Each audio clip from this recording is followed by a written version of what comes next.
Exam का घोषणा कर दिया है। यूनिवर्सिटी के अंदर कम से कम 70 कॉलेज है, अगस्त और सितंबर में होना है। अब जब अगस्त और सितंबर में कॉलेजेस में एग्जाम होगा, आपको नहीं लगेगा कि लाखों लाख स्टूडेंट निकलेगा एग्जाम देने के लिए? उनके लिए बस का सुविधा, उनके लिए ट्रेन का सुविधा, उनके लिए ट्रांसपोर्टेशन का सुविधा, ये कहाँ से लाएंगे?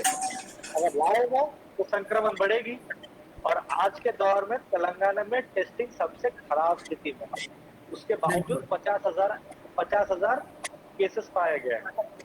अब और ज्यादा इंटरेक्शन होगी तो उनके जिंदगी पे भी खतरा होगा और बाकी लोगों के जिंदगी पे भी खतरा होगा। अब सरकार के तरफ मुझे इसमें एक ही चीज लग रहा है, कोर्ट से कितना उम्मीद किया जाए, वो खुद कोर्ट के पुराने निर्णयों से हम लोगों को मालूम है कि सुप्रीम कोर्ट की क्या रवैया रहेगा। बट हम इतना तो अपील कर सकते हैं, हमने प्रेसिडेंट को चिट्ठी लिखने की बात की, हमने प्राइम मिनिस्टर को, मंडे के दिन हम लोग एक स्टूडेंट स्ट्राइक का कॉल दे रहे हैं देश भर में। जो स्टूडेंट अपने अपने घरों में है, तो जो सुप्रीम कोर्ट की सुनवाई जब होगी उस दौरान हम सब लोग एक स्ट्राइक के माध्यम में रहेंगे। कहीं ना कहीं सरकार को समझना पड़ेगा, इतना ही मैं कहना चाहता हूँ, सरकार को समझना पड़ेगा कि भाई जब आप प्रधानमंत्री का मन की बात का प्रचार करना चाहते हैं, आप रेडियो, टेलीविजन, फेसबुक, व्हाट्सएप, पता नहीं कितने तंत्रों का इस्तेमाल करेंगे। जब इतना आपकी मंशा है अगर एक चीज को करने के लिए, भाई या उसी लेवल पे आप सबके लिए एक्सेस प्रोवाइड करिए, सबके घर पे आप टैबलेट पहुंचाइए, सबके घर के लैपटॉप पहुंचाइए, सबके घर पे इंटरनेट पहुंचाइए, सबके घर की बिजली पहुंचाइए। अब तब बोलिए कि हम एग्जाम लेंगे, ताकि कोई एक स्टूडेंट ना छूट जाए।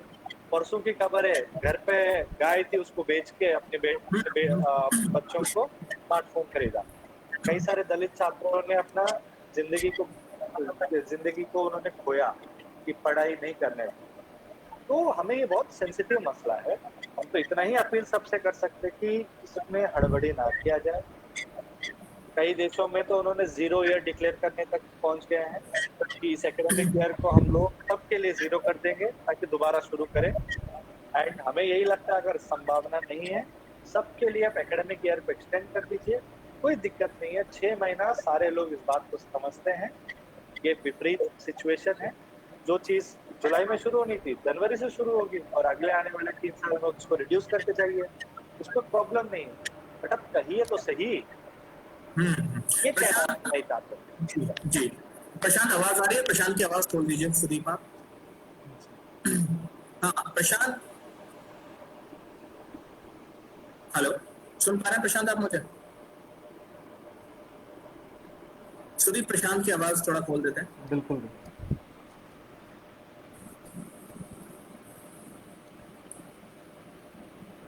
प्रशांत अपने आप को अनम्यूट भी कर सकते हैं ना अपने? प्रशांत जी अपना माइक ऑन कीजिए। हाँ ठीक है, आवाज आ रही है? आवाज आ रही है प्रशांत? प्रशांत, इस समय प्रोटेस्ट तो लगभग ना के बराबर है। कोरोना वायरस चल रहा है, ना छात्र पे है ना नेता पे है, संसद भी खाली, कॉलेज भी खाली है। ऐसे में क्या बेस्ट सोल्यूशन हो सकता है, क्या रोड मैप हो सकता है खास तौर से फाइनल ईयर के छात्रों को?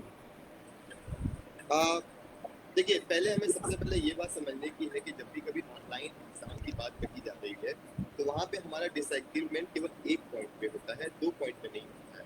तो जब भी कभी हम ऑनलाइन लर्निंग की बात करते हैं तो ऐसे बहुत सारे केसेस होते हैं जब चीज में होते हैं, अपने हॉस्टल्स में होते हैं, रूम्स में होते हैं, तो हम अपना ऑनलाइन सबमिशन करते हैं।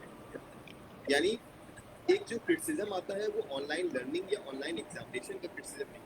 हम जब भी क्रिटिसिज्म करते हैं तो हम इसके ई इंफ्रास्ट्रक्चर पर करते हैं। जैसे अगर सारे स्टूडेंट यूनिवर्सिटी के अंदर होते और ऑनलाइन एग्जाम या फिर ऑनलाइन सबमिशन की बात कर रहे होते तो किसी को इस पर आपत्ति नहीं होती। जब लोग अपने अपने घर चले गए, जब रीजनल डिस्टिंक्शन हम कर रहे हैं, अभी हम देख रहे हैं जैसे कश्मीर में बहुत से ऐसे इलाके हैं जहाँ पे अपने इंटरनेट ऑन नहीं है, तो क्या कश्मीर के बहुत सारे स्टूडेंट हमारे दिल्ली यूनिवर्सिटी, जेएनयू या फिर अलीगढ़ में पढ़ने नहीं जाते? आज वो सारे लोग घर पे हैं। नॉर्थ ईस्ट के ऐसे कई रीजन्स हैं, और इवन हम बात करें तो उत्तर प्रदेश में हम बुंदेलखंड की साइड जाएं तो वहाँ का इंफ्रास्ट्रक्चर ऑलमोस्ट ना के बराबर है। बाकी अगर हम सिर्फ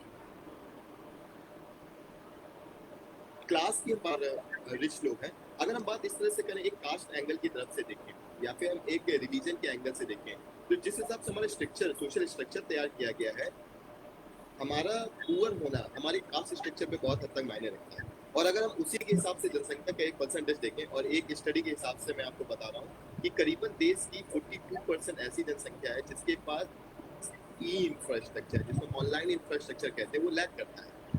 तो उस सेंस में अगर हम दिल्ली यूनिवर्सिटी की बात करें तो वहाँ पे एक रिकॉर्ड के हिसाब से जो यूनिवर्सिटी की खुद की ऑफिशियल डाटा है, उनका मानना है कि उनको 1.5 लाख स्टूडेंट्स का एग्जाम कराना है, और अगर उसके 40% स्टूडेंट एग्जाम नहीं दे पाएंगे तो ये तो पूरी तरह से एक बेकार प्रोसीजर होगा ऑनलाइन एग्जाम कराना।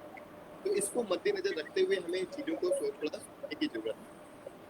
बाकी अगर हम दूसरे पहलू पे हम बात करें कि आखिर एक रोड मैप क्या होना चाहिए थर्ड ईयर स्टूडेंट्स के लिए, तो मेरे हिसाब से अभी सबसे सही ये है कि जो एग्जामिनेशन की हम बात करते हैं, तो क्या हम एग्जामिनेशन की मीनिंग को नहीं चेंज कर सकते? जरूरी है कि क्या हम क्वेश्चन आंसर के तौर पर ही एग्जाम दें? क्या जरूरी है कि हम 4 क्वेश्चन आपको दूं तभी उसको हम एक एग्जाम कंसीडर करेंगे? यहाँ पे 2 तरह से है। कोरोना को हमने पैंडेमिक घोषित किया गया। पैंडेमिक का मतलब ये है कि उसमें मैक्सिमम लोग चपेट में आ सकते हैं और उसकी मैक्सिमम लाइफ जो है वो स्टेक कर रहे हैं। तो यहाँ पे हम 2 तरह के एग्जाम में ऑलरेडी लड़ रहे हैं। एक एग्जाम है जो हमारा फाइनल एग्जाम होने वाला है, जो डेथ की हम बात कर रहे हैं, वो एक फाइनल एग्जाम होने वाला है, और दूसरा एक एग्जाम है जो हमारा एकेडमिक एग्जाम है। यूजीसी जो कर रही है वो हमारे फाइनल एग्जाम जो हमारी लाइफ का एग्जाम है उसके ऊपर हमारे एग्जामिनेशन को प्रायोरिटी दे, जो कि अपने आप में एक गलत है, क्योंकि एग्जामिनेशन का जो पैटर्न जो एग्जाम क्रॉस करते हैं वो अपनी लाइफ के बाकी के एग्जाम के लिए तैयार करते हैं, लेकिन यहाँ पे जस्ट उसका उल्टा किया जा रहा है। यानी यहाँ पे जो ह्यूमन डिग्निटी का सेंस आ रहा है उसको अंडरमाइन करते हुए बाकी सारे एग्जाम की तैयारी करते हैं। तो मेरा मानना है कि एग्जामिनेशन की आप डेफिनेशन को थोड़ा सा अलग, जरूरी नहीं है कि आप क्वेश्चन आंसर सेशन में ही आप एग्जाम दें, जरूरी नहीं है कि आपका ऑनलाइन सबमिशन में एग्जाम हो, उसके और पैटर्न हो सकते हैं। लेकिन प्रशांत, मैं रोकता हूँ थोड़ा सा। मैं ये कहता हूँ इसी चीज को हम दूसरे तरीके से लेते हैं, क्योंकि यूजीसी का रेगुलेशन भारत की सभी यूनिवर्सिटीज पे है, चाहे वो प्राइवेट, चाहे वो डीम्ड हो, चाहे सरकारी हो, चाहे कोई भी हो। ऐसे में यूजीसी के द्वारा फंड आवंटित किया जाता है सभी विश्वविद्यालयों को, और 90% से ज्यादा विश्वविद्यालयों ने ये हामी भर दी है कि हम सितंबर तक ये एग्जाम्स 12 लाख केसेज है। WHO, ICMR और एम्स का अनुमान है कि ये कोरोना वायरस के केसेस दुगने होंगे अगले 2 हफ्ते में, यानी 25 ग्राम छुएंगे। ऐसे में अगर छात्र को एग्जाम देने के दौरान कोरोना वायरस लग जाता है या ये वायरस से उसकी मौत हो जाती है, तो इसकी जिम्मेदारी। देखिए, आपने 2 चीजें उठाई हैं, एक यूजीसी और यूनिवर्सिटी का रिलेशन, बाकी जो यूजीसी का गाइडलाइंस है उसको यूनिवर्सिटी कैसे इंप्लीमेंट कराना है।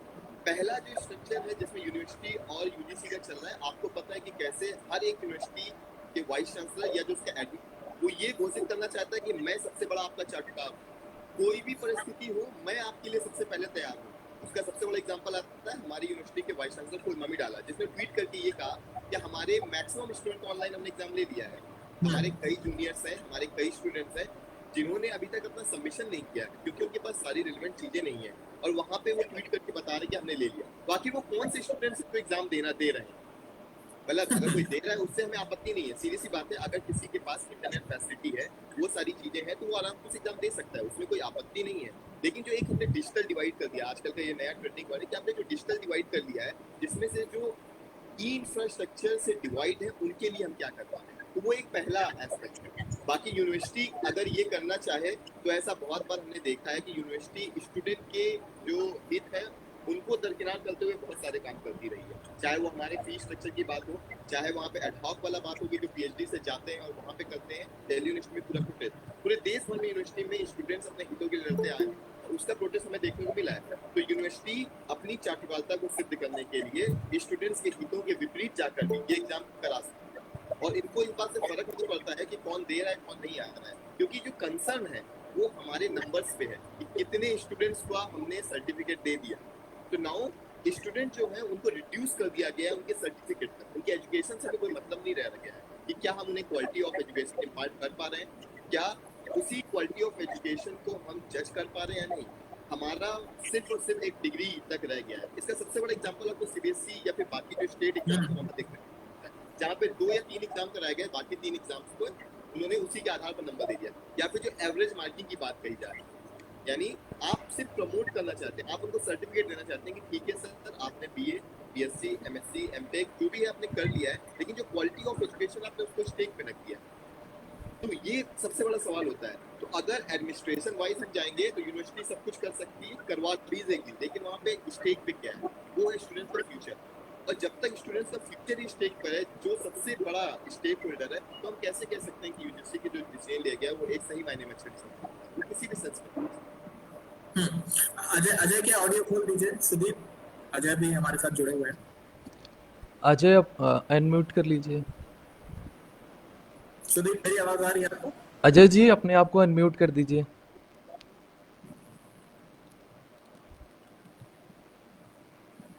अजय जी अपना माइक खोल दीजिए।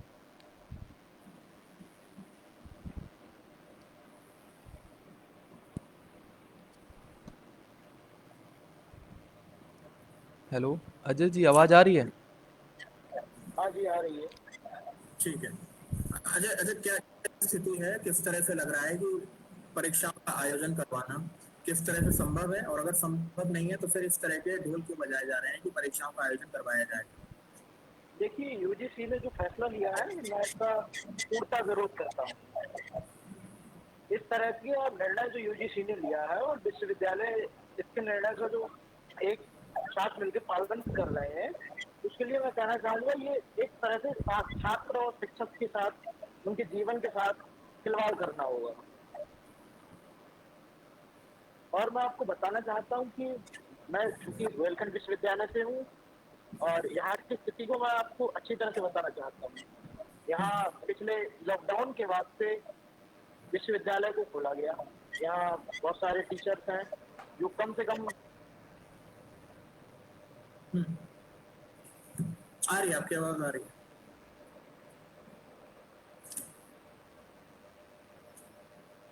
सुदीप, कनेक्शन देखिएगा, ऑडियो का कुछ कनेक्शन। ऑडियो कनेक्शन है अभी उनका। हाँ, अजय सुन पा रहे हैं? आवाज आ रही है क्या? अजय का कनेक्शन शायद टूट रहा है। हेलो आई अजय। थिंक यही डिजिटल डिवाइड है मेरे हिसाब से। जब लोगों के पास इंटरनेट कनेक्शन नहीं है तो फिर किस तरह से परीक्षाओं का आयोजन होगा? खैर कोई नहीं, प्रशांत की ऑडियो खोल दीजिए, प्रशांत से कंटिन्यू रखते हैं, क्योंकि प्रशांत को इस चीज़ को एक्सपीरियंस है। अभी हाल ही में एक नया इन्होंने अपना आंदोलन चलाया था, तो फीस को लेकर चल रहा था, काफी सक्सेसफुल रहा था। बाद अब ये नया आंदोलन फिर आ गया, डिजिटल डिवाइड। लेकिन अभी क्या है कि प्रोटेस्ट होने के लिए अब आपको डिजिटल ही करना है, आप इकट्ठे नहीं हो सकते। यूजीसी भी इसी का फायदा कर रही है। तो प्रशांत, एक तरह से देखें कि मान लेते हैं कि सारी यूनिवर्सिटीज परीक्षाओं का आयोजन करती हैं। और उदाहरण के लिए मैं आपसे बात करता हूँ लखनऊ यूनिवर्सिटी की, जिन्होंने पहले घोषणा की थी कि 23 जुलाई को परीक्षा का आयोजन होगा। और उसके बाद जब ट्रेनें नहीं चल रही थी तो छात्रों ने विरोध जताया, तब उन्होंने कहा कि आप परीक्षाओं का आयोजन। तो किस तरह से आप इसे देखते हैं? आपकी लास्ट बात मैं सुन नहीं पाया। लखनऊ यूनिवर्सिटी ने क्या कहा कि परीक्षाओं का आयोजन लखनऊ यूनिवर्सिटी ने पहले परीक्षाओं का आयोजन 23 जुलाई को करवाना शुरू किया था, कि उन्होंने घोषणा की कि 23 जुलाई को परीक्षाएं आयोजित होंगी। लेकिन नहीं चल रही थी पूरे भारत में, खाली विशेष और स्पेशल ट्रेनें चल रही हैं। ऐसे में छात्रों ने भारी विरोध जताया था। लखनऊ यूनिवर्सिटी ने कहा है कि 7 अगस्त से परीक्षाओं का आयोजन होगा। तो किस तरह से ये छात्रों को आप एक तरह से डरा भी रहे हैं, उनकी मनोस्थिति से खेल रहे हैं, किस तरह? मतलब अगर इस हिसाब से देखा जाए तो आप एक साइकोलॉजिकल प्रेशर आप स्टूडेंट्स को बढ़ाते जा रहे हैं। क्योंकि देखिए, ऐसे बहुत से लोग हैं जब आपके नंबर्स बढ़ रहे होते हैं ना, और आपके घर में कमाने वाले कुछ ही लोग हैं, तो उनका जो डेली इंटरेक्शन होता है सोसाइटी से या बाहर जाने का, वो मैक्सिमम होता है। मतलब ऐसे बहुत से केसेस हो सकते हैं कि जो स्टूडेंट्स हैं उनके घर में ही किसी को कोरोना हो गया हो, या फिर ऐसे बहुत से केसेस जो उनके घर में बाकी जॉब्स होते हैं लोगों के बढ़ जाने से वो करने पड़ते हैं। यानी एक ऐसे दौर में जब हम ऑलरेडी एक क्राइसिस में जूझ रहे हैं, और अगर उसी केस मतलब जिसको मैं बोलता हूँ कि आपकी रिसेंटली रिमोटेस्ट जो एनवायरमेंट हॉस्टिलिटीज क्रिएट हो जाती है, वो उस संकट के समय में आप अपने परिवार वालों को पहले देखेंगे। सपोज करिए अगर मेरे घर में किसी को कोरोना हो जाता है तो मैं अपने एग्जाम्स को छोड़ के पहले उन पे ध्यान दूंगा, क्योंकि वो अभी टॉप मोस्ट प्रायोरिटी है। पैंडेमिक में हम क्या समझते हैं, मतलब किसी की लाइफ से क्या इम्पोर्टेंट किसी भी तरह का एग्जाम हो सकता है। तो ये सिर्फ एक पॉसिबिलिटी है जिसमें ऐसे लोग हैं। दूसरी एक ये पॉसिबिलिटी है कि जब इतने सारे केसेस में लोग जाते हैं तो माँ बाप है, जो पेरेंटल एक प्रेशर होता है जिसके तौर पे ये कहा जाता है कि बाहर जो भी सिचुएशन है वो ठीक नहीं, आप यहीं पे रुकिए। और अगर उसके आधार पर यूनिवर्सिटी एग्जाम कराने की बात कर रही है तो इसमें डबल प्रेशर जा रहा है। एक स्टूडेंट साइकोलॉजिकली तो प्रेशराइज है ही, साथ में दूसरी तरफ से जो पेरेंट का प्रेशर है वो तो वही है। तो एक जो साइकोलॉजिकल लोड पड़ रहा है स्टूडेंट्स पे, वो तो अपने आप में ही एक यूनिवर्सिटी की तरफ से लादा हुआ चीज है। दूसरा, क्योंकि बंद हुई है वो मार्च के फर्स्ट वीक से बंद हो गई है। इसके बाद जो बहुत सारी क्लासेज हुई है वो सारी ऑनलाइन क्लासेज हुई हैं। जिन्होंने भी कंडक्ट कराई है। और यहाँ पे भी एक आपको बहुत हद तक डिवाइड देखने को मिलता है कि कुछ स्टूडेंट्स हैं, हम कह सकते हैं एक मोटा आंकड़े के हिसाब से 40 to 45% है जिन्होंने ऑनलाइन क्लासेस ली है, लेकिन जो 50% जो एक मेजॉरिटी ऑफ स्टूडेंट्स हैं जिन्होंने ऑनलाइन क्लासेस नहीं ली। और ये लखनऊ में तो और भी ज़्यादा वैलिड होता है, क्योंकि लखनऊ में मैक्सिमम जो स्टूडेंट्स आने वाले लोग हैं वो बुंदेलखंड से आ रहे हैं, यूपी के जो रिमोटेस्ट प्लेसेज है वहाँ से आ रहे होते हैं, जहाँ पे अगर वो घर जा चुके हैं तो उनकी सबसे बड़ी समस्या ये है कि उन्हें तो ऑनलाइन क्लासेस ले ही नहीं पाए हैं। अगर जब ऑनलाइन क्लासेस नहीं ले पाए तो वो क्या अपने आप को अपने हिसाब से प्रिपेयर समझ रहे हैं कि एग्जाम दे सकते हैं या नहीं? तो जिसने अभी तक एजुकेशन ली ही नहीं है, आप उसको किस आधार पे जज करने जा रहे हैं? तो सबसे पहला जो काम होना चाहिए, पहले आप उनको वो कोर्स जो आपने कोर्स स्ट्रक्चर बनाया उसको आप दीजिए। अगर आप वो नहीं प्रोवाइड करा पाते हैं तो दूसरी चीज जो है वो एजुकेशन के हिसाब से कर सकते हैं। जैसे मैं आपको एक एग्जांपल, सपोज करिए किसी को एक पॉलिटिकल साइंस का एक स्टूडेंट और उसको आपको एग्जाम लेना है और आपने सारी क्लासेस नहीं ली उसकी, तो आप किस तरह से उसके सामने सवाल रख सकते हैं? तो सबसे पहला सवाल यही होता है, आप सीधा सवाल रखिए। आप उससे ये मत कहिए कि आपको 3, 5, 7 या 10 क्वेश्चन को आंसर करना है। आप सिर्फ उससे एक सवाल पूछिए ना कि क्या पॉलिटिकल सिचुएशन कोरोना के टाइम में क्या रही, गवर्नमेंट इस पैंडेमिक के समय में पॉलिटिकली किस चीज पे ज्यादा फोकस्ड है। उसके हमें 2 एग्जांपल आपको देखने को मिले। तो पहला, आज पता चला है शिवराज सिंह चौहान जी को भी कोरोना पॉजिटिव, ये पता चला। आप देखिए कि जब कोरोना शुरू हुआ तो सबसे पहले शिवराज सिंह चौहान ही अपने विधायक गणों को लेके झुंड में बिना मास्क लगाए घूम रहे थे। ठीक है, तो आप सवाल इस तरह से पुट करिए ना कि पॉलिटिकल साइंस के स्टूडेंट के सामने आपको सवाल इस तरह से पुट करना चाहिए कि कोरोना क्राइसिस के टाइम में पॉलिटिकल सिचुएशन क्या रही और उसकी इम्प्लीमेंटेशन क्या रहे। इससे बताइए, सबसे पहली चीज, आप अपनी जो पॉलिटिकल थ्योरी है उसकी एप्लीकेबिलिटी देख सकते हैं। दूसरा, आप जो बच्चे के अंदर क्रिटिकलिटी दे सकते हैं, जो एजुकेशन का सबसे बड़ा मूल्य है कि आप क्रिटिकलिटी कैसे जनरेट कर रहे हैं। तीसरा, आप जो उसकी एजुकेशन है उसको कंटेम्प्रेरी इश्यूज के साथ रिलेट कर पा रहे हैं। चौथा, आप खुद एक ऐसे जो जिसको हम कहते हैं रिस्पॉन्सिबल सिटीजन क्रिएट कर पाना, आप वैसे कर पा रहे हैं। सेम चीज आप सोशियोलॉजी में कह सकते हैं कि फ्लड आया हुआ है और एक तरफ कोरोना है, बिहार और असम दोनों की बात करें, फ्लड आया हुआ है और साथ में वहाँ कोरोना है। ऐसे समय में वहाँ सोशल स्ट्रक्चर में किस तरह से चेंजेस आए, कौन कौन से ऐसे एथनिक चीजें हैं जिसके आधार पर आप इन सब चीजों को काउंटर कर सकते हैं। आप ऐसे सवाल पूछिए, जिससे क्या होगा, लोगों को जरूरी नहीं है कि वो बुकिश नॉलेज को भी प्रेजेंट करें, उनके पास बहुत सारी चीजें हैं जिसके आधार पर किया जा सकता है। और यहाँ पे हम कह सकते हैं कि अगर आपने ये सही चीज, आपको एग्जाम लेना है, जरूरी नहीं है कि वो क्वेश्चन आंसर का एग्जाम। अगर आप इस तरह के एग्जाम्स लेता है तो चीटिंग की जो समस्याएं हैं, जो सबसे बड़ा एक ऑब्जेक्शन आता है ऑनलाइन का, वो खत्म हो जाएगा ना, चीटिंग का। बिल्कुल। इसमें आप क्या सकते हैं, आप उनसे कह सकते हैं कि आप एक लेटर लिखिए, मतलब आप अपने घर पे ही कॉपी पेज में लिखिए। इसके बाद से भारतीय डाक को रिवाइव करने का इससे बड़ा मौका आपको कभी नहीं मिलेगा। भारतीय डाक प्रशांत, ये जो आप ऑप्शन बता रहे हैं, ये भारतीय जनसंचार नई दिल्ली कैंपस में लागू करवा लोगों ने डाक से भेजा। लेकिन प्रशांत, इसमें भी कई बार लोगों के जो एरिया है जहाँ पे वो रहते हैं, वहाँ पे आसपास में कोरोना काफी है। इस वजह से लोगों को समस्याओं का सामना करना पड़ा है। मेरे खुद के बैचमेट्स हैं कई सारे, उन्होंने डाक से भेजा, उन्हें ये रिस्क था अगर हम डाक जब देने जा रहे हैं हमें कोरोना लग गया तो हमारी गारंटी कौन लेगा। बिल्कुल, यहाँ पे मैं सबवर्ट करना चाहता हूँ, यहाँ पे मैं दिखाना चाहता हूँ कि गवर्नमेंट को और ज्यादा रिस्पॉन्सिबल होना चाहिए। भारतीय डाक का, जैसे आप देखते हैं, भारतीय डाक को अपने, क्योंकि मैं रिवाइव करने की बात कर रहा हूँ यहाँ पे इंडियन डाक को, हमने देखा है कि जेएनयू भर में भी अगर आप देखेंगे तो एक साबरमती के सामने भारतीय डाक का बॉक्स लगा है, एक वहाँ डाक का बॉक्स लगा है, मतलब ऐसे कई सारे, एक छोटे से 2 किलोमीटर के कैंपस के अंदर आपको 8 से 9 बॉक्स देख सकते हैं।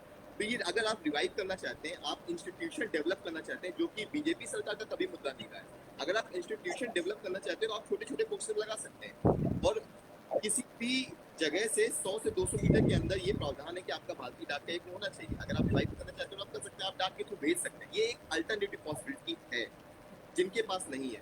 मैं ये नहीं कह रहा हूँ कि यही सिर्फ एक पॉसिबिलिटी, पर एक अल्टरनेटिव पॉसिबिलिटी है जिसमें भारतीय डाक के जो मेंबर्स हैं वो आएंगे और वो वहाँ से पिक करके ले जाएंगे। ये स्टूडेंट्स की हेडक नहीं होनी चाहिए कि उन्हें जाके भारतीय डाक में जो 3, 4, 5 किलोमीटर दूर भी हो सकता है, 10 किलोमीटर दूर की रेंज में हो सकता है, उनको जाके देना होगा। ये भारतीय डाक का होना चाहिए, क्योंकि जो इसेंशियल सर्विसेज है वो तो पहुंचाई जा रही है ना हर जगह। और जब हम ह्यूमन डिग्निटी की बात करते हैं तो क्या एजुकेशन को हम इसेंशियल सर्विसेज में नहीं काउंट करते, हमें उसको भी काउंट करना चाहिए। अगर हम वो काउंट करें तो इसेंशियल सर्विसेज के साथ साथ आपको वो सारी चीजें भी ले जाने का प्रोसीजर पर हमारे साथ अब, क्योंकि दूसरे जो हमारे गेस्ट थे अखिलेश यादव भाई, इलाहाबाद छात्र संघ के जो उपाध्यक्ष है वर्तमान में, वो भी जुड़ गए हैं। तो ऑडियो खोल दीजिएगा अखिलेश भाई की। अखिलेश जी अपने आप सिर्फ को मेरी आवाज सुन पा रहे हैं? अखिलेश जी अपना माइक ऑन कर लीजिए।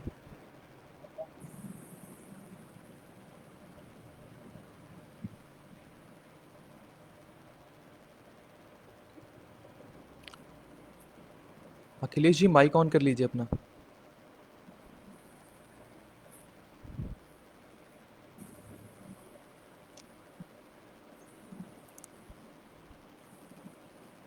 सिर्फ ऑडियो आप देखें अखिलेश जी की। स्क्रीन पे रेड बटन होगी, उसको ऑन कर दीजिएगा।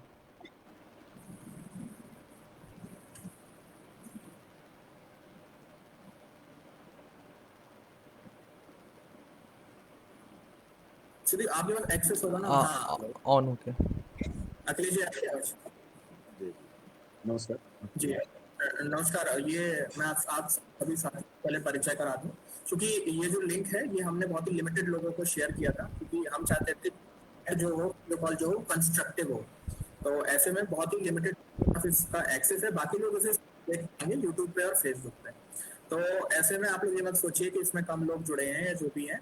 तो अखिलेश जी आप हमारे पास, लेकिन मैं आप सभी का परिचय पहले अखिलेश जी से करा देता हूँ। अखिलेश जी वर्तमान में इलाहाबाद छात्र संघ विश्वविद्यालय के छात्र संघ उपाध्यक्ष हैं और फिलहाल NSUI के संगठन से आप जुड़े हैं। अखिलेश जी बीते 2 महीनों से आप इस चीजों को लेकर काफी प्रदर्शन कर रहे हैं, फिर चाहे वो लखनऊ हो चाहे इलाहाबाद। क्या लगता है आपको कि सरकार जल्दबाजी क्यों मचा रही है परीक्षाओं के आयोजन को लेकर? जी, सबसे पहले धन्यवाद कि आपने अपने प्लेटफॉर्म पर जगह दिया। यहाँ पर हमारे बड़े भाई प्रशांत कुमार जी भी उपस्थित हैं, उनको भी नमस्कार। तो सबसे की समस्या यह नहीं है कि मतलब एग्जाम या कराना चाह रहे हैं, ऐसा नहीं है कि जो छात्र हैं लगातार हम लोग 2 महीने और उससे पहले भी हम लोग लगभग आवाज़ भी उठा रहे हैं, ऐसा नहीं है। और लगातार जब से इस कोरोना महामारी आई हुई है तब से लगभग जितने भी छात्र यहाँ इलाहाबाद में रह करके तैयारी कर रहे हैं, लगभग इलाहाबाद विश्वविद्यालय के भी छात्र हैं, इलाहाबाद के प्रतियोगी छात्र भी हैं। इलाहाबाद विश्वविद्यालय के इतर यहाँ पर लगभग नहीं कुछ तो 6 से लेकर 8 लाख के बीच में यहाँ पर प्रतियोगी छात्रों की एक बहुत बड़ी संख्या रहती है। जैसा कि अक्षय जी आप पता भी करवाना चाहेंगे, तो यहाँ पर मतलब ये बहुत बड़ी आबादी उत्तर प्रदेश की ग्रामीण अंचलों से भी आकर के पढ़ती है और जो कि यहाँ पर ट्यूशन पढ़ा करके या किसी प्रकार का अन्य कार्य करके भी यहाँ पर अपना जीवन यापन करते हैं। लेकिन जब से कोरोना महामारी का यह प्रकोप आया हुआ है तब से सारे लोगों के ऊपर व्यवस्था का आर्थिक स्थिति के ऊपर चोट पहुंची है। किसी के परिवार के पिताजी बाहर रहा करते थे, किसी के छोटे मोटे काम करते थे, किसी के घर पर छोटी मोटी खेती की जरूरत थी या कोई अन्य प्रकार कार्य करके ही अपना पढ़ाई लिखाई को आगे सुचारू रूप से कर रहा था, लेकिन अब वो नहीं रही। और इस कोरोना महामारी में एक तो इसका एक आर्थिक पल था जो कि छात्र पहले ग्रामीण परिवेश से आकर के यहाँ पर तो पढ़ तो रहा था, लेकिन अब वो अभी बंद है। और इलाहाबाद में लगभग जो एक बहुत बड़ी आबादी जो कि इस समय सड़कों पर दिखती थी तमाम प्रतियोगी परीक्षाओं की तैयारी करते हुए विश्वविद्यालय में आते हुए, एकदम सन्नाटा पसरा हुआ है। और कोरोना महामारी को लेकर के रोजाना तमाम केसें जा रहे हैं। अभी कल पूरे उत्तर प्रदेश से 20,000 कल 2500 के ऊपर केस आए और इलाहाबाद में ही लगभग 100 से ऊपर केसेज आ गए। तो यह भयावह स्थिति बनी हुई है। और ऐसे में इस दौर में जहाँ पर 20,000 से ऊपर केसेज आ जाना, मैं समग्र उत्तर प्रदेश की बात कर रहा हूँ, उससे पहले किसान भैया ने भी पूरा बताया, मैं उत्तर प्रदेश की बात कर रहा हूँ। 20,000 केस आने पर मारामारी हो चुकी है और लगातार जो कोरोना के पेशेंट हैं हम लोग यहाँ इलाहाबाद, चूँकि इलाहाबाद एक मंडल है, बगल के जो जिले हैं कौशाम्बी जिले हैं, इधर चित्रकूट जिले हैं, कांडा जिले हैं, वह लोग जो आते हैं यहाँ पर या अगल बगल के जो जिले हैं तो स्वरूप यहाँ मेडिकल हॉस्पिटल है वहाँ पर चेकअप के लिए वहाँ पर मारामारी की स्थिति बनी हुई है। 1.5 लाख बेटों को सरकार दावा कर रही थी, लेकिन 20,000 पे ही स्थिति यह बनी हुई है। ऐसे दौर में आप एग्जाम कराने के लिए जो आपकी हड़बड़ाहट बनी हुई है, मैं 1-2 लाइन क्लियर कर दूंगा, इसमें कोई राजनीति की बात नहीं है कि जैसे सब शुरुआत में ही हुआ कि नहीं, सरकार द्वारा बुझाया कि जिस प्रकार से चल रही हैं कोविड-19 के लगातार संक्रमण बढ़ रहे हैं, एग्जाम को पोस्टपोन करके अगली कक्षा में प्रमोट कर दिया जाएगा। इनके पास ऑप्शन ये बचा हुआ है कि अब तो आने वाला समय है, अगला आपको सेशन भी शुरू करना है, उसमें आपको प्रवेश परीक्षाएं भी करानी है। उस प्रवेश परीक्षाओं का आपने अल्टरनेटिव नहीं निकाला है कि उनको क्या ऑफलाइन मोड में कराएंगे या ऑनलाइन मोड में कराएंगे या कहाँ पर कराएंगे, किस प्रकार से कराएंगे या उसका क्या प्रारूप होगा। लेकिन जो इनका छात्र संगठन है, परिषद है, विद्यार्थी परिषद है, शुरू से भी एक एजेंडा चला रहे थे कि लास्ट ईयर के सारे छात्रों को एग्जाम दीजिए या ये परीक्षा से आपको डर क्यों लग रहा है। तो मामला यह है कि परीक्षा से किसी भी छात्र को डर नहीं लग रहा है। यहाँ पर यदि कोई भी सिर्फ इलाहाबाद में पूरे देश प्रदेश में यदि जो छात्र कहीं भी जाकर के शिक्षा ग्रहण कर रहा है तो वह सिर्फ शिक्षा ही ग्रहण कर रहा है। कोई जाकर के वहाँ पर थ्योरी नहीं कर रहा है या कोई जाकर के प्रैक्टिकली काम नहीं कर रहा है, सिर्फ और सिर्फ शिक्षा लेने का काम कर रहा है। तो एटलीस्ट इन लोगों को यह पता होना चाहिए कि कोई भी छात्र परीक्षा से भाग नहीं रहा है। लेकिन ऐसे दौर में आप जब हथकर्मिता पर आए हुए हैं और उसी को एक के एजेंडे को चला रहे हैं, वर्तमान समय के हमारे जो मानव संसाधन विकास मंत्री रमेश पोखरियाल निशंक हैं, वो भी उसी संगठन से निकले हुए हैं, तो उनको उनकी भी यह मजबूरी है कि मैं किस प्रकार से इसको चलाऊं। लेकिन आप अपनी मजबूरी को पूरे देश के पूरे प्रदेश के युवाओं पर आप नहीं थोप सकते। आप पहले हम लोगों की जिम्मेदारी लें, तमाम छात्रों की आप जिम्मेदारी लें कि यदि कोरोना संक्रमण के दौरान ये आप जब परीक्षा करा रहे हैं तो उन सारे लोगों की स्वास्थ्य सुविधा की जिम्मेदारी लें। दूसरा मैं आपको बताऊं कि इस कोरोना वैश्विक महामारी में जो विश्वविद्यालय प्रशासन तमाम जो छात्र बच गए थे या छात्रावासों में बच गए थे या वहाँ की डेलीगेशन में बच गए थे, एक भी सैनिटाइजर नहीं देने का काम किया, नहीं एक गेहूं का अनाज देने का काम किया, और न ही यदि आप विश्वविद्यालय के अंदर प्रवेश करें तो सैनिटाइज हाथ करवाता है। और ऐसे दौर में एकाएक मतलब कि लंबी हाकमों में चला है कि नहीं हम तो एग्जाम कराने की स्थिति और परिस्थिति मतलब पूरा भाप लें और कराने की अवस्था में है। तो क्या राज्य सरकार इस स्थिति में है कि वो एग्जाम करा पाए? अगर देखा जाए उन जगहों पर जहां पर कोरोना वायरस का प्रभाव कम है, तो ऐसे में क्या ऐसा किया जा सकता है कि जहां पे कोरोना वायरस कम है, केसेस कम निकल रहे हैं, वहां की यूनिवर्सिटीज की पहले परीक्षाएं करवा ली जाए, जहां ज्यादा निकल रहा है वहां की बाद में करवाई जाए? क्या ये संभव? देखिए, परीक्षा देने तो व्यक्ति बाद में जाता है। परीक्षा से पहले यदि हम अपने घर से ही चलते हैं जहाँ पे आप संक्रमण की बात कर रहे हैं, परिवहन से, और जो छात्र है यदि या तो यहाँ की मैं परिस्थितियाँ बताऊँ, जिसके पास धन है या जिनके पास पैसे हैं वह इलाहाबाद विश्वविद्यालय, लखनऊ या इधर के जो विश्वविद्यालय यदि जो टॉप 10 में आते हैं तो अच्छी स्थिति है, जिनको उनको छोड़ दिया जाए। तो जिनकी आर्थिक स्थिति नहीं सही रहती वही इधर आकर के पढ़ता है, नहीं तो अन्यथा वह दिल्ली प्रेफर करता है। और ऐसी परिस्थिति में जो ग्रामीण अंचलों का है तो व्यक्ति उसके पास फोर व्हीलर नहीं है कि वह जाकर के एग्जाम सेंटर पर सीधे जाए और पूरा शरीर को अपना जैसे स्वच्छ तरीके से वहाँ पर जाकर के बैठ करके एग्जाम देने लगे। ऐसा नहीं, तमाम लोगों के संपर्क में आता है। हम ठीक है, हम जा रहे हैं, हम संक्रमित हो रहे हैं, लोगों के संपर्क में आ रहे हैं, हमारी एज है, उस तरीके से हमारी जो एंटीबॉडी जो क्षमता है वो उससे लड़ सकती है। लेकिन हम वहाँ से आते हैं, क्या पता छूने से किसको उस समय है कि नहीं हमको हुआ ही है, क्या करके हमारे परिवार में वृद्ध माता है, वृद्ध पिता हैं, वृद्ध दादा दादी हैं, छोटे 5 साल के बच्चे हैं, 8 साल के बच्चे हैं, इनके अंदर ज़्यादा संक्रमण फैला। यदि हम उनको छूते हैं, क्या पता इनकी वहाँ पर डेथ हो जाए, इसकी जिम्मेदारी कौन लेगा? कहने का मतलब है आप अपनी हठधर्मिता को तमाम छात्र छात्राओं के ऊपर, उन छात्र छात्राओं के परिवार के ऊपर नहीं थोप सकते हैं। आप यह जिम्मेदारी लीजिए कि इस कोरोना संक्रमण के दौरान, परीक्षा के दौरान यदि किसी भी छात्र की मृत्यु होती है तो आप 1 लाख मुआवजे का आप प्रावधान करिए। कम से कम आप छात्रों और छात्राओं के जो स्वास्थ्य सुविधा है उसका प्रावधान करिए कि यदि कोरोना संक्रमण इस दौरान होता है तो उनका जो चेकअप है वो इलाहाबाद जो वहाँ का प्रशासन है, विश्वविद्यालय प्रशासन है, वह करवाएगा। आप देखते हैं, मैं आपसे पहले ही बताया कि जो गेहूं का एक अनाज तक नहीं दिया पूरे लॉकडाउन में, जो एक रूस सैनिटाइजर तक छात्रों को नहीं दिया। और ऐसे समय में बड़े बड़े दावे करना या मतलब कि कहीं ना कहीं आम छात्र छात्राओं के भविष्य के साथ खिलवाड़ है। और पूरे देश के भविष्य हैं, ये इन द सेंस जो अपकमिंग जनरेशन है, पूरे भारत के भविष्य है। और इस तरीके से दावों के लिए इस तरीके से नहीं आप उनके भविष्य को ये तो चलिए समस्या पे बात हो गई अखिलेश भाई। रूट मैप क्या चाहिए, परीक्षाओं का आयोजन करवाना कब बेहतर हो सकता है आपकी नजर? देखिए, हमारी नज़र में कोई पार्टी लाइन की मैं स्थिति नहीं कर रहा हूँ।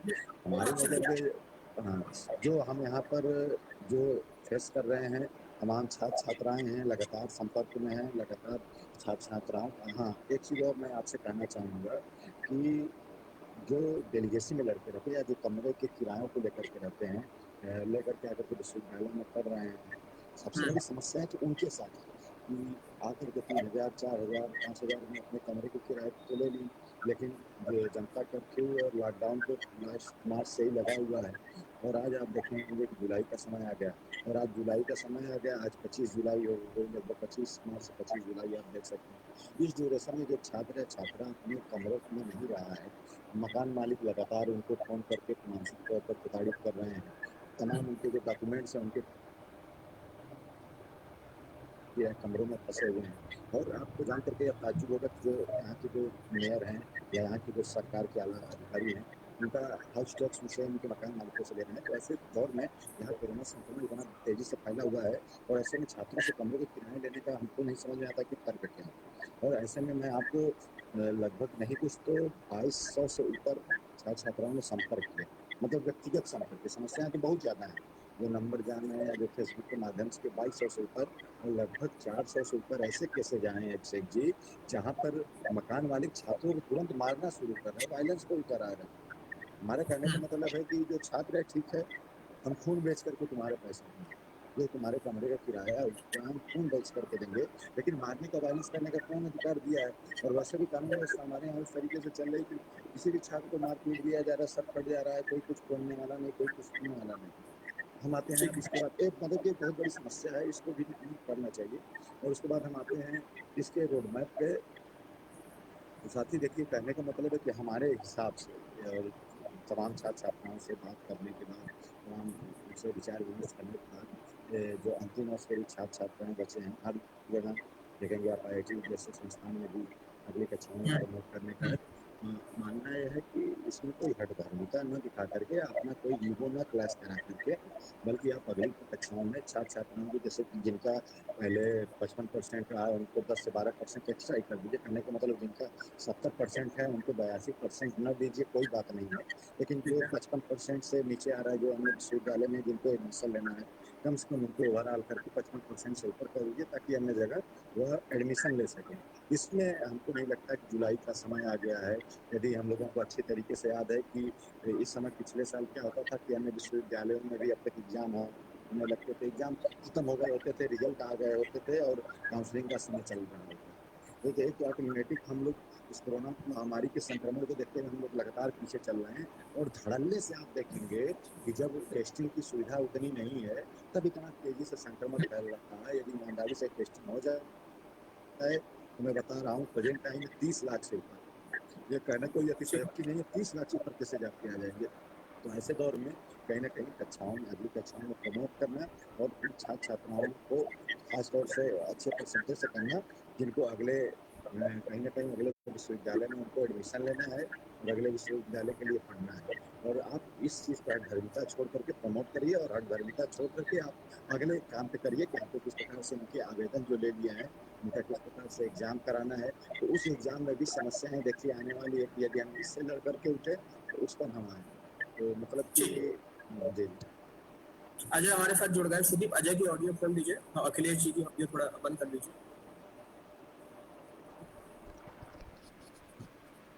सुदीप, मेरी आवाज आ रही है? जी।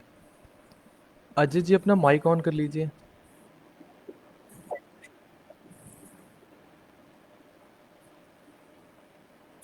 हाँ अजय, किस तरह से देख रहे हैं आप कि यूनिवर्सिटियां किस तरह से आयोजन करवाएंगी? खासतौर से अगर महात्मा ज्योतिबा फुले रोहिलखंड की बात की जाए तो परीक्षाओं का आयोजन करवाना क्या संभव है वर्तमान? क्योंकि बरेली में अभी कल ही 270 केसेस आए हैं निकल के।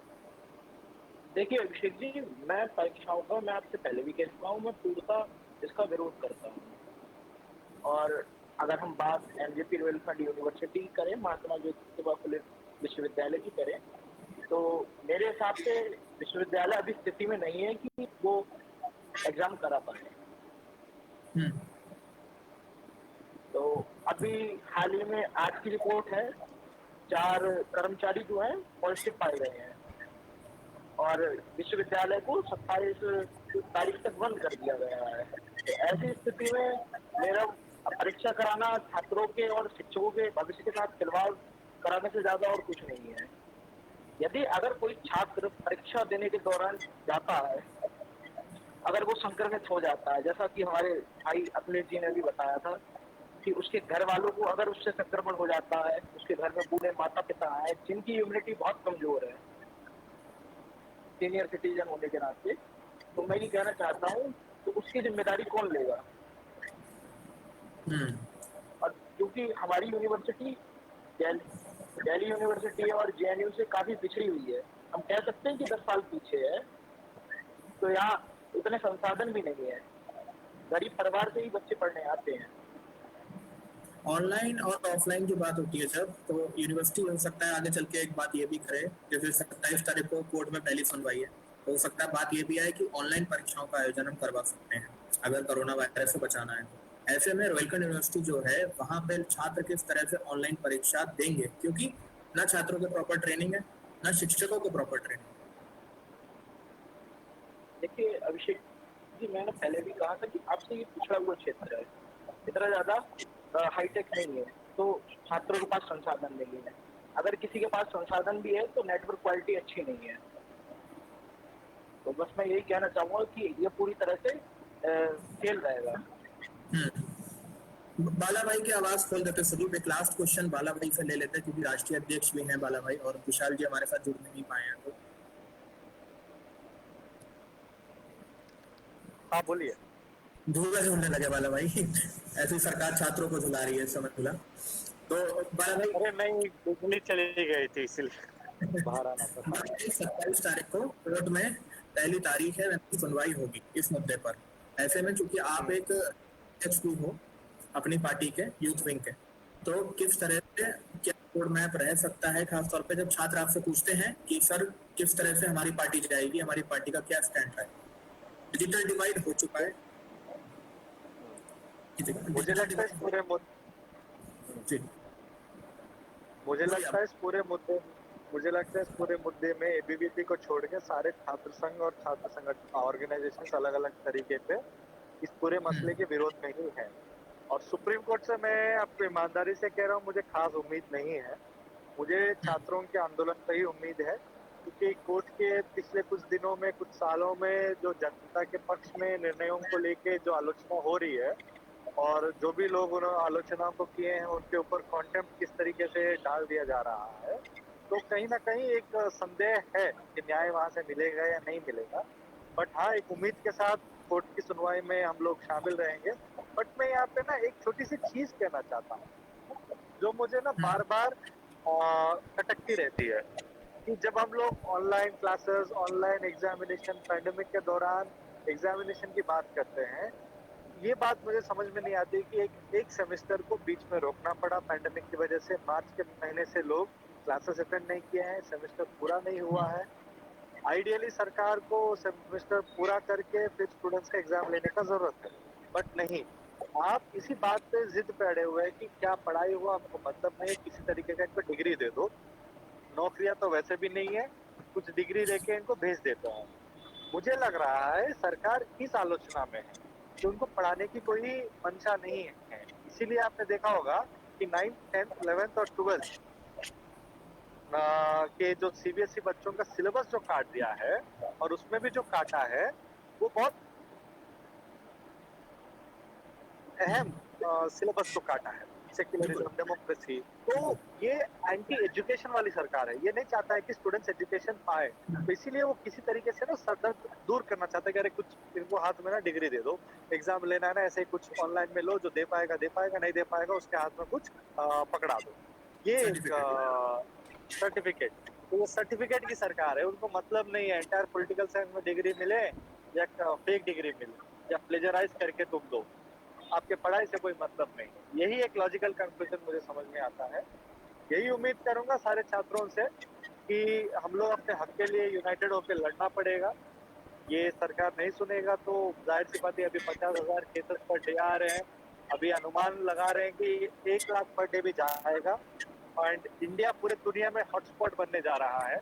तो ऐसा सिचुएशन में किस तरीके का मूवमेंट या किस तरीके का, मैं फिजिकल मूवमेंट कह रहा हूँ, या किस तरीके का एग्जामिनेशन या क्या होगा, ये खुद सरकार जाने। हम लोग तो अपने तरफ से प्रयास करते रहेंगे, उम्मीद लेके रहेंगे कि मंडे के दिन क्या हो सकता है, हम लोग इसको करते हैं आगे। मैं सारे लोगों को शुक्रिया अदा करना चाहता हूँ कि हर लोग अपने जगहों पे इस मुद्दे को लेके अपने अपने तरीके से आवाज को बुलंद कर रहे हैं। प्रशांत के ऑडियो खोल देते, प्रशांत से काफी ले लेते हैं। प्रशांत का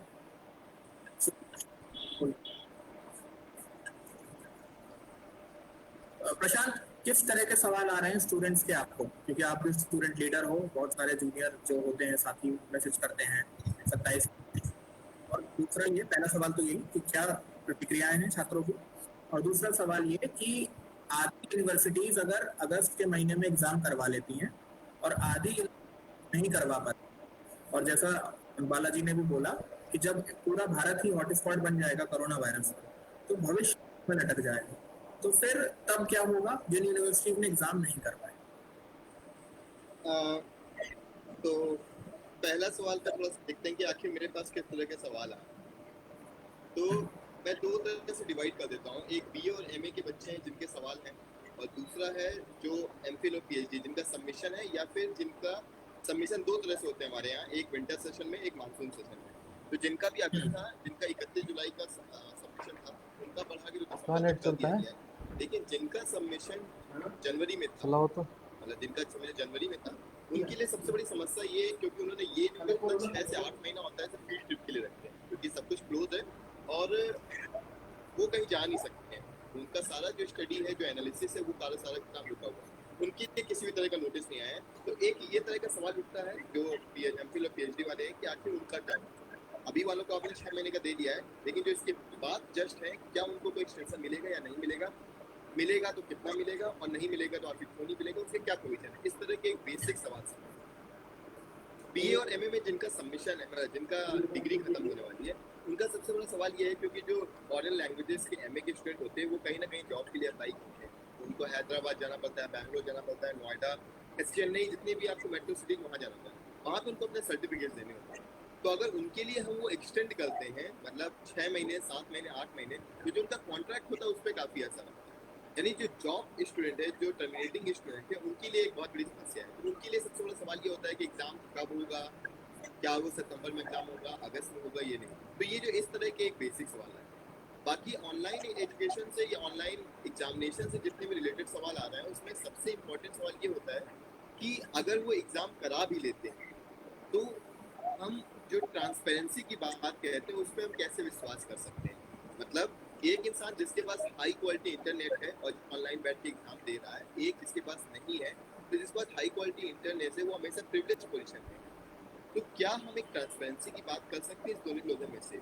ये हमारे आर्टिकल जितने भी, आर्टिकल 14 से आर्टिकल 21 तक, जो हमें इक्वल अपॉर्चुनिटी, जो हमें फंडामेंटल राइट देता है, उसका भी उल्लंघन करता है। यानी आप जो इक्वल अपॉर्चुनिटीज की बात करते हैं उसकी अवहेलना कर ही रहा है, क्योंकि एक जगह कुछ बच्चे हैं जिनको आप सारी सुविधाएं दे पा रहे हैं अगर आप ऑनलाइन स्टैंडर्ड में चीजें कर रहे हैं, और दूसरा जो ऑनलाइन एजुकेशन नहीं ले पा रहे हैं वो ऑलरेडी उस अपॉर्चुनिटी से बेदखल हो चुके हैं। तो ये हमारे आर्टिकल पे जो होता है, ये कॉन्स्टिट्यूशनल राइट्स पे भी एक सवाल खड़ा करता है। तो इस तरह के भी सवाल हमारे पास आते हैं, क्योंकि आपको पता है कि आज का जो विद्यार्थी है वो समझदार विद्यार्थी, उसे अपने राइट्स पता है, और जब एक स्टूडेंट को अपने राइट्स पता होते हैं तो अपने कॉन्स्टिट्यूशनल वैल्यूज के आधार पे भी हमसे सवाल पूछते हैं। तो इस तरह के सवाल भी आने की बहुत समस्याएं आते रहते हैं। तो इनको रिस्पॉन्स करना हम लोग के लिए सबसे बड़ी बात इसलिए हो जाती है क्योंकि हम लोग खुद कैद हैं। हम लोग खुद जो अपनी बात रख सकते हैं वो सोशल मीडिया में रख सकते हैं, जो कि हमको लगता है कि सोशल मीडिया बहुत निष्पक्ष है, पर हमें पता है कि सोशल मीडिया कैसे काम करता है। यानी अगर आप बार बार किसी एक पर्टिकुलर ब्रांड का मोजा देखते रहे तो आपको कई तरह की होता है कि उसकी आपकी चॉइसेस के आधार पे आपके ओपिनियन को आपको दिखाया जाता है। तो जरूरी नहीं कि जिस मूवमेंट को हम ऑनलाइन शुरू करने जा रहे हैं वो जरूरी नहीं है कि वो सभी लोगों तक पहुंचे। वो हो सकता है कि एक पर्टिकुलर ओपिनियन तक हो जाता है। इसको हम लोग कह सकते हैं डिजिटल गेटवाइजेशन होता है, यानी एक ही तरह के लोगों का एक ग्रुप बन गया है जो आपस में अपनी बात करते रहते हैं, उनकी बात बाहर नहीं जा पा रही है। तो हम सोशल मीडिया या फिर जो ऑनलाइन प्लेटफॉर्म है जिसको हम अभी तक निष्पक्ष मानते आए हैं वो निष्पक्ष नहीं रहा, उसके आधार पर हम अपनी बात को भी पहुंचा सकते हैं। इस तरह के जो सवाल खड़े होते हैं तो एक बहुत बड़ी समस्या है। सारे जो स्टूडेंट लीडर्स हैं आज साथ में साथ जो एडवाइजर है जो एक मूवमेंट खड़ा करना चाहते हैं, चाहे वो वर्चुअल वर्ल्ड में हो या फिर रियल वर्ल्ड में, फिजिकल वर्ल्ड में, उसमें जो मूवमेंट खड़ा करना चाह रहे हैं उसके लिए एक सबसे बड़ा सवाल ये हो चुका है कि कोरोना की वजह से वो बाहर नहीं जा पा रहे हैं। ऑल्दो एनएसयूआई ने बहुत जगह किया है, हमारे जो प्रेसिडेंट थे पीएस मित्तल उन्होंने बहुत जगह भी ऐसे जाकर फिजिकली किया है, लेकिन वो भी एक अपने आप में, क्योंकि पुलिस आपको हमेशा कह सकती है कि कोरोना की वजह से आप इकट्ठा नहीं हो सकते हैं, आपको डिस्टेंस मेंटेन करना है, ऐसे बहुत सारे सवाल ला सकते हैं जो कि हेल्थ की तरफ से आपको जायज भी ठहरा जा सकता है। लेकिन वो तो गाइडलाइन है, खड़ा नहीं होने के लिए तो गाइडलाइन है, वो तो गाइडलाइन आपको उसको फुलफिल करना होगा। तो इस तरह की प्रोटेस्ट आपको मना किया जाएगा और फोर्सफुली भी आपको हटाया जा सकता है। दूसरा जो ऑनलाइन मूवमेंट है जो हम चल सकते हैं वो भी उसका जो लिमिटेशन है गटवाइजेशन पे इससे बहुत ही लिमिटेशन यानी आपकी आवाज आगे तक नहीं जा पा रही है। तो इस ऐसे समय पे आप कैसे कर सकते हैं? इवन हम लोग ये जो आजकल एक नया ट्रेंड चल गया है, ट्विटर ट्रेंड में एक नया ट्रेंड चल गया है कि आप लोग तो एक ट्विटर स्टॉर्म कर एक पर्टिकुलर हाँ उसमें भी अगर हम देखें तो कौन लोग होते हैं जो ट्विटर स्टॉर्म में पार्टिसिपेट करते हैं? हम ही लोगों का एक ग्रुपवाइजेशन पार्ट होता है, हम ही लोगों का एक ग्रुप होता है जो अपने आप में करता है, यानी हम ही लोग अपने ही ट्वीट को बढ़ा के अपने आप को ट्रेंड करना शुरू करते हैं। जिसमें से ये बात तो आ सकता है कि आपका ट्विटर ट्रेंड तो आ सकता है, लेकिन क्या आपकी बात है वो बाकी पब्लिक तक जा पा रही है नहीं जा पा रही है, इस पे हम किसी भी तरह की पुष्टि नहीं कर सकते। हम कोई भी रिपोर्ट उठा के देख लें तो ट्विटर ट्रेंड जरूरी नहीं है कि वो पब्लिक मास की कंसाइंस को भी हिट करे, कभी नहीं होता है। तो इस तरह में हमें एक ऐसा मूवमेंट खड़ा करना एक बहुत ही सवालिया निशान है। तो सबसे बड़ी समस्या जो आजकल के स्टूडेंट लीडर्स हैं वो ये फेस कर रहे हैं कि समस्याएं तो वहाँ रही है लेकिन वो उसका रिस्पॉन्स नहीं दे पा रहे किसी भी सेंस में पैंडेमिक के समय। दूसरा सवाल जो आपने बोला कि अगर कुछ यूनिवर्सिटीज पहले एग्जाम करा लेती हैं और कुछ नहीं करा पाती है, इसमें मैं कहना चाहूंगा कि ऐसा बहुत जगह होता है। जैसे जेएनयू अपना एमफिल का एग्जाम करा के एमफिल शुरू करती है तो अगस्त में शुरू कर देती है, वही डीयू अपना अगस्त उनका सितंबर जनवरी में शुरू होता है। इवन बिहार में ऐसी कुछ यूनिवर्सिटी है जिनका 5-5 साल हो जाता है लेकिन उनका अभी तक ग्रेजुएशन कंप्लीट नहीं होता। भारत में बहुत सारी यूनिवर्सिटीज रही हैं जिसका ये हाल है। जैसे अभी अजय भाई ने बताया कि रोहिला को हम 10 साल पीछे मानते हैं जेएनयू। हाँ अजय भाई ने बताया कि वो महात्मा गांधी जो यूनिवर्सिटी है वो हम उसको 10 साल पीछे मानते हैं। उसमें मैं ये कहूँगा कि आज की जो यूनिवर्सिटीज है जो ऑलरेडी हाशिए पर रख दिया गया उसको डोसाइल बनाया जा रहा है, उसको हम कर रहे हैं, उसे फालतू यूनिवर्सिटी के लिए बनाया जाता है जिसमें आप चमचे वाइस चांसलर चमचा एडमिनिस्ट्रेशन रखते हैं जिसका सिर्फ यही काम होता है कि वो ऊपर के आदेश को कैसे फुलफिल कराता है। ऐसे बहुत से स्टूडेंट हैं जिनको हम देखते हैं चाहे वो लखनऊ यूनिवर्सिटी हो, इलाहाबाद यूनिवर्सिटी हो, कानपुर यूनिवर्सिटी हो, रोहिला यूनिवर्सिटी हो, वहाँ पे बहुत सारे स्टूडेंट हैं। अजय भाई वहाँ पे आवाज उठा रहे हैं सारी चीजों को, लेकिन उसको कितने हद तक एडमिनिस्ट्रेशन सुनने को तैयार है? बिल्कुल भी नहीं सुनने को तैयार है। उसकी सबसे बड़ी वजह ये है क्योंकि वो अपनी चटकालता सिद्ध करना चाहते हैं कि आज यहाँ से हम निकले किसी और यूनिवर्सिटी की वाइस चांसलर बन गए। इस तरह की जो प्रक्रिया हो रही है उसमें हमें बहुत देखने की बात है। तो आपका सवाल एकदम जायज है कि अगर कुछ यूनिवर्सिटीज अपना एग्जाम करा लेती है कुछ नहीं करा पाती है तो जो नहीं कराने वाली है उसके लिए सबसे बड़ी समस्या आने वाली है। MIT जो यूनिवर्सिटी अमेरिका की यूनिवर्सिटी उसने अपनी एक रिसर्च में कहा है कि फरवरी तक भारत में जो केसेज आएंगे पर डे केसेज उसकी संख्या 2.5 लाख से 3.5 लाख। यानी अगर बहुत सारी यूनिवर्सिटी जो सितंबर में कहने की बात है, आज हमारे जो केसेज आ रहे हैं वो 35,000 से 40,000 के बीच में आ रहे हैं। सितंबर की अगर हम बात करें इसी रेशियो का अगर आसार पे हम देखा जाए तो हमारे जो केसेज होंगे वो 1 लाख से 1,20,000 के बीच में होंगे।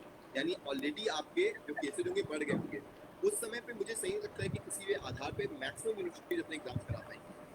ऑफलाइन तो चांस ही नहीं बचता है और ऑनलाइन भी कराती है तो मैक्सिमम 45 से 50% लोग ऐसे होंगे जो उसके एग्जाम दे पाएंगे, 50% ऐसे होंगे जो बच जाएंगे मिनिमम। इसके बाद अगर हम उसको एक्सटेंड करते हैं, पूरा एक सेमेस्टर एक्सटेंड करते हैं तो हम जनवरी के आसपास पहुंच जाएंगे जहाँ पे MIT की 7 से 3.5 लाख का है। यानी उस समय भी आप ऑफलाइन भूल जाइए, ऑनलाइन जो नहीं दे पाए वो नहीं दे पाएंगे। इससे हम अगर देखा जाए एक कर्सरी एनालिसिस करें तो करीबन 50 से 52% लोग 52% स्टूडेंट्स ऐसे होने वाले हैं जो एग्जाम दे ही नहीं पाएंगे। इसके लिए सबसे बड़ी समस्या आने वाली है।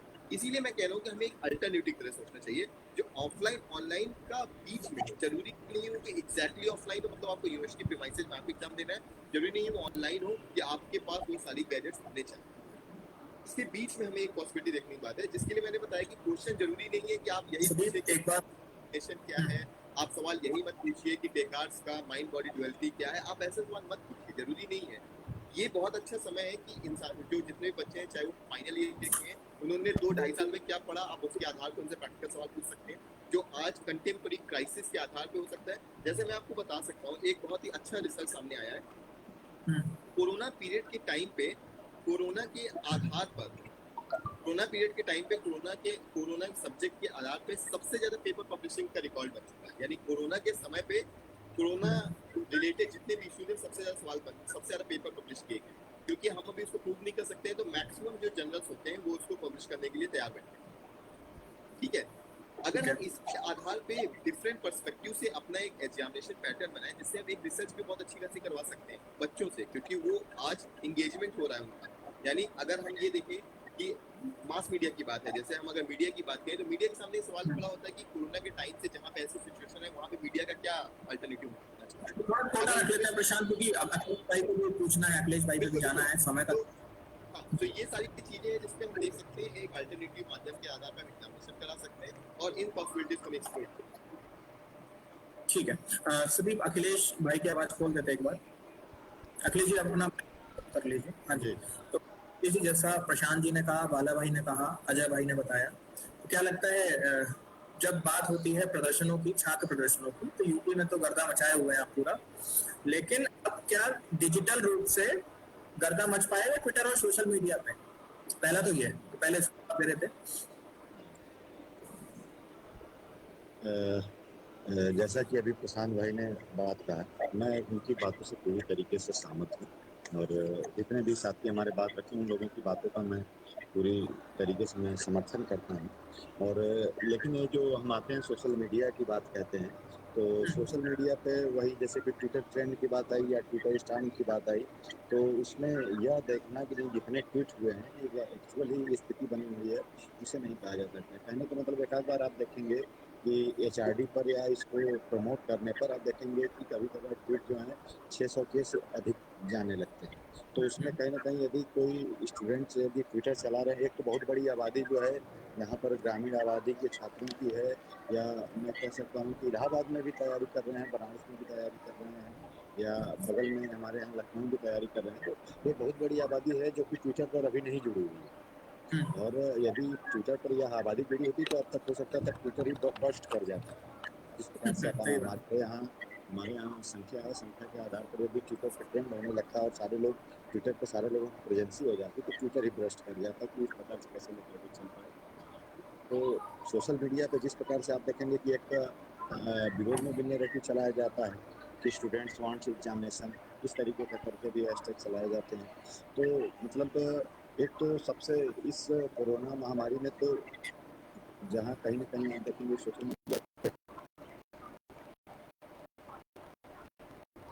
आम बना हुआ है, जहाँ पर छात्र और छात्राएं अपनी बातों को रख रहे हैं, जहाँ पर अपने विचारों को रख रहे हैं, लेकिन पूर्णतया रूप से इसी पर हम लोग आधारित हो जाएं, यह कहना सही नहीं होगा। कि कहने का मतलब है कि आईटी सेल का भी नाम सारे लोग देख रहे हैं, देख कर छात्र चलाएं, तो जो आईटी सेल वाले कभी पढ़ लिख नहीं रहे हैं तो बेवजह का वो सभी हैशटैग चला रहे हैं, तो उनसे तो ज्यादा ही खतरा है, सबसे ज्यादा तो देश को ही सबसे खतरा है। तो आंदोलन की बात करते हैं, फिजिकली भी हम लोग आंदोलन लगातार कर रहे हैं, और इससे पहले हम लोग जाकर के घेराव भी किए हैं, और उसके बाद प्रेजेंट टाइम में आप देखेंगे इलाहाबाद यूनिवर्सिटी में तो क्रमिक अनशन भी शुरू हो गया है। जो छात्र हैं यहाँ के लगातार क्रमिक अनशन शुरू कर दिए हैं, आज उसका चौथा दिन भी था। इससे पहले आपको जान करके आश्चर्य होगा कि अभी प्रशांत भैया ने जो बात कही कि जिस प्रकार से ऊपर से थोपे जाते हैं डिसीजन और यहाँ के वाइस चांसलर डिसीजन लेते हैं, एकाएक वहाँ से रमेश पोखरियाल निशंक साहब द्वारा कहा गया पूरा विश्वविद्यालय बंद कर दीजिए। तो इस कोरोना महामारी में हमारे कुलपति महोदय ने आए में देखा न था, तुरंत जाकर के छात्रावासों को बंद कराने लगे। ये तुरंत 1 घंटे की नोटिस के अंदर आप लोग खाली करके जाइए। तो इस कोरोना महामारी में तो सारे लड़कों को मतलब तुरंत हमसे संपर्क किए, नहीं भाई आप शासन के पदाधिकारी हैं, जल्दी से जल्दी आइए। तो हम लोग वहाँ पर जाकर के इनके खिलाफ पुरजोर तरीके से आंदोलन किया गया, पुलिस प्रशासन भी आया, और यहाँ तक कि हम लोग इनको यहीं पर नहीं छोड़ा गया, इनके खिलाफ हम लोग FIR भी दर्ज कराने में जाया गया कि हम लोगों को इस महामारी में एक जगह एकजुट कर करके हम लोगों को आंदोलन करने के लिए बाध्य कर रहे हैं। तो कहने का मतलब है कि इस तरीके की चीज़ों में आप देखेंगे तो विश्वविद्यालय प्रशासन भी जो खुद से डिसीजन नहीं ले रहे हैं, जानबूझ कर जब एग्जाम नहीं कराना हो तो भी जाकर के इस प्रकार से भी हम लोगों को घर भेजने का काम कर रहे हैं। ऐसा तो है नहीं कि तमाम केसेस तैर रहे हैं। जैसे कि अभी MIT के रिसर्च को बताएं कि फरवरी के माह के समय से आप देखेंगे 2.5 लाख से ऊपर रोजाना केस, और हो न हो वह दिन दूर नहीं है जिस प्रकार से केसेस बढ़ रहे हैं। और यह केसेस तब बढ़ रहे हैं जब एक व्यक्ति अपनी एक जो फर्जी आइडेंटिटी बनाया हुआ है, खुद घोषित बना हुआ एक देश का पुरुष या एक कह सकते हैं, तो अपनी फर्जी आइडेंटिटी की वजह से पूरे देश को इस भयावह स्थिति में डाल रहा है। तो आने वाला दिन हो सकता है इससे बदतर स्थिति होने वाली है। एक और चीज मैं आपसे भी कहना चाहूँगा, क्योंकि इस परिस्थितियों से हम आते, हम ग्रामीण परिवेशों में भी बात करें, हम अपने गाँव वाले भी स्थिति में देख रहे हैं, या जिस समाज से हम आ रहे हैं यहाँ पर आकर के यहाँ पर हम पढ़ाई लिखाई कर रहे हैं, वहाँ की मैं आपको स्थिति बताऊँ। आज से पहले जो मुंबई में काम करता था, जो बनारस में, जो इलाहाबाद में, या जो बड़े बड़े महानगरों में काम करता था, सुबह में मान लीजिए काम करता था, शाम में खाता था, या 1-8 महीने की जमा पूंजी बचाया था, 2 महीने की जमा पूंजी बचाया था, अब वह छात्र अपने बच्चों को भी लेकर के घर आ गया है। सबसे बड़ी समस्या है कि वह व्यक्ति जाए तो जाए किसके पास। खाने की संकट है, खाने की क्राइसिस है, और ऐसे में परिवार को आगे लेकर के चलाने की क्राइसिस है। आप देखेंगे धड़ल्ले से लोगों की आत्महत्या के भी आपके केसेस बहुत ज़्यादा आए हुए हैं। और मैं आपको बताऊं, हो न हो, यह बहुत भयावह स्थिति होने वाली, कोरोना से व्यक्ति मरे न मरे, लेकिन भुखमरी से जरूर मरने वाला है। तो कहने का मतलब है कि हम लोग छात्र आंदोलनों को लेकर के तो साथ में चल ही रहे हैं, छात्रों की बात तो हम लोग कर ही रहे हैं, लेकिन इस पर भी देखना होगा कि जो हमारे गरीब पृष्ठभूमि के छात्र हैं, उनके माता पिता या उनके परिवार कैसे चल रहे हैं। तो अभिषेक भाई, मैं आपको कहना चाहूँगा कि जो लोग बोल देते हैं कि भारत में सब चंगासी, तो ऐसा नहीं है कि सब चंगासी है। स्थिति भाई साहब ग्रामीण अंचलों में बहुत बुरी है। या तो जो शहरी गरीब हैं, यहाँ पर शहरी गरीब जो हम देख पा रहे हैं, जो यहाँ से हम लोग गए, अभी लखनऊ गए, लखनऊ के बाद बनारस में भी गए, और अन्य भी जो शहरों से निकट चल रहे, जो ठेले चलाने वाले थे, जो कुल्चे चलाने वाले थे, ये तमाम, कोई गाना भेज रहा है, कोई लैया भेज रहा है, और इस तरीके से तो हालत काफी खराब है। उनके पर कोई बात नहीं कर रहा है, उनके कोई न तो उनकी कोई बातें करने वाली है। और हाँ, यही चीज सोशल मीडिया की बात करूँ, जो वह स्थिति है, जो वह परिवार है, वह अभी सोशल मीडिया पर नहीं पहुंचा हुआ है कि उसके बाद सोशल मीडिया पर पहुंच जाए। नहीं तो यदि वह, उसका परिवार यदि सोशल मीडिया पर पहुंचा हुआ रहता, तो हजारों हजारों किलोमीटर पैदल यात्रा किया हुआ, पैदल चल करके आया। और इस तरीके से इस महामारी में एग्जाम्स कराए जाते हैं, तो ट्विटर पे या स्टार नहीं होता, ट्विटर भ्रष्ट कर जाता है उनकी समस्याओं को देखते हुए। तो यही है कि कहने का मतलब है कि अपनी नाकामियों को सरकार को और विश्वविद्यालय प्रशासन को छात्रों के ऊपर नहीं थोपना चाहिए। यदि यह थोपते हैं तो बड़ा इनका विरोध होगा, और विरोध यहीं तक नहीं होगा, यूजीसी हो चाहे यहाँ की सरकार हो, उनकी एक एक ईंटें उखाड़ करके हम लोग अपने घरों पर लेते हैं। इतना हमारा चलिए, बिल्कुल धन्यवाद। कर देते हैं और इसके सेशन को खत्म करते हैं। अजय, आखिरी सवाल मेरा आपसे, अब अपनी एक बार साउंड खोल लेते हैं जी। अजय, महात्मा ज्योतिबा फुले रोहिलखंड यूनिवर्सिटी अगर एग्जाम्स कंडक्ट कराती है तो आपका क्या रवैया रहेगा, क्या रुख रहेगा? हम इसके लिए पुरजोर तरीके से आंदोलन करेंगे, और मेरा सभी महात्मा ज्योतिबा फुले रोहिलखंड यूनिवर्सिटी विश्वविद्यालय के छात्रों से वादा है, जब तक मैं यहाँ हूँ, चाहे मुझ पर केस लगे चाहे कुछ हो, मैं सभी छात्रों को विश्वास दिलाना चाहता हूँ कि मैं एग्जाम होने नहीं दूंगा। नहीं, लेकिन अजय, आंदोलन करना तो मना है क्योंकि कोरोना वायरस की गाइडलाइंस दी हुई हैं। आपको उन गाइडलाइन में रहकर सोशल मीडिया पे आप आंदोलन कर सकते हैं। नहीं, मैं सोशल डिस्टेंसिंग के जरिए आंदोलन करूंगा, सरकार की गाइडलाइन को ध्यान में रख के आंदोलन करूंगा, लेकिन मैं छात्रों की जीवन के साथ खिलवाड़ नहीं होने दूंगा। चलिए, बहुत बहुत शुक्रिया आप सभी छात्र नेताओं का हमारे साथ जुड़ने के लिए। और हमारा दूसरा जो एपिसोड है वो 27 तारीख को लाइव होगा, जिसमें हमारे साथ बंगाल, अरुणाचल प्रदेश, असम और नॉर्थ ईस्ट के जो राज्य हैं वहाँ के छात्र नेता, वरिष्ठ छात्र नेता हमारे साथ जुड़ेंगे। चूंकि यह मुद्दा छात्रों से जुड़ा है, ऐसे में इसलिए हमने इन कार्यक्रमों सिर्फ छात्र नेताओं को ही बुलाया है। अभी इस बात पे भी कवायद चल रही है कि कैसे भी करके रमेश पोखरियाल जी से भी बातचीत की जाए आप सभी छात्र नेताओं के साथ, क्योंकि जिसकी समस्या अगर वही आवाज नहीं उठाएगा तो समस्या बढ़ती चली जाएगी और धीरे धीरे वही समस्या नासूर बन जाएगी। तो इसी के साथ मैं आप सभी से अलविदा लेता हूँ और बहुत बहुत शुक्रिया हमारे साथ जुड़ने के लिए। बहुत बहुत आभार। बहुत शुक्रिया। आपका भी धन्यवाद, आपका भी धन्यवाद। बहुत बहुत धन्यवाद अभिषेक भाई, अजय भाई नमस्कार, अखिलेश भाई जी जी नमस्कार, नमस्कार भैया सभी लोग। ठीक है, सलीम भाई बहुत धन्यवाद आपका। नमस्कार भैया। और चलिए, यदि कोई आंदोलन भी इस प्रकार से होता है तो आपसी सामंजस्य बिठा करके भी आवाज उठाई जा सकती है। बिल्कुल। और अजय भाई जी इस प्रकार से कह रहे हैं, भाई आपके जज्बे को सलाम है। और आमतौर पर इस समय ऐसे छात्र और छात्र नेता कभी मिल रहे हैं अपने यहाँ उत्तर प्रदेश में। अच्छी बात है अजय भाई, आपके जज्बे को सलाम है और आप ऐसे ही लगे रहिए, छात्र समाज दिखाते रहिए, बहुत अच्छा लगता है। धन्यवाद, आपने प्लेटफॉर्म से दिया।